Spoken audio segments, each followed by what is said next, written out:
Ayan guys, nakatapos na naman ako second project. Ayan. Ito yung aking second project. Ayan. Tanggalin muna natin. Ayan. Ito yung aking second project guys. Ang ganda, diba? Kaya lang ano siya, may korba-korba kasi medyo naano ko sa sinulid. Ayan. Kasi ano, hindi siya pareho yung ano, yung blue, manipis, yung white, makapal. Kaya parang nagbabalance pa ako dun sa kung paano gawin yung ano yung design. Pero ito maganda na sana nasa dulo. Ito maganda na yung design. At saka ito parang nagdikit-dikit siya.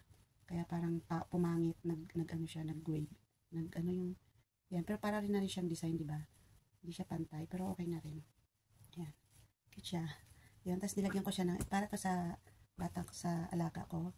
Tapos ito yung sa cellphone. Yan. Kapag pag pwede mo siyang gamitin to. Yan. Para hindi siya kailangan ayusin natin ha. Yan. Dito natin ilalagay para hindi siya masyadong mas okay yung pag dito sa baba. Pag dito kasi masyadong laylay. Lalaylay siya. So yan. Ito pa. Ang kabila. Yan. Yan. Tapos ayan na siya. Ayan, pwede na. May sure, habaan pa natin. Ano ba? Wala. Ayaw na mag-ano. Ano ba, iksian? Ayaw mag-iksi.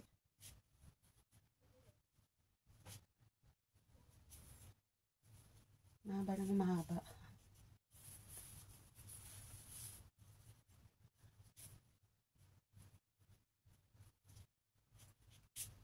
Yun. Madali rin. Ayun. Ganun pala yung pag na-exit. Yan. Yan siya guys. Yan. Yan siya. Yan natin na siya guys. Yan. Diba? Pwede na siya. Yan. Second project. Okay na siya guys. Ang ganda. Magagawa ulit tayo ng pang third project. Bibili ako ng sinulid. Kasi itong sinulid na to para sa lalaki. Kaya bibili tayo ng sinulid na para ito sa batang babae. Kaya, okay guys, done. Second project, done. Love. Ang ganda-ganda. Naka-second project na ako guys.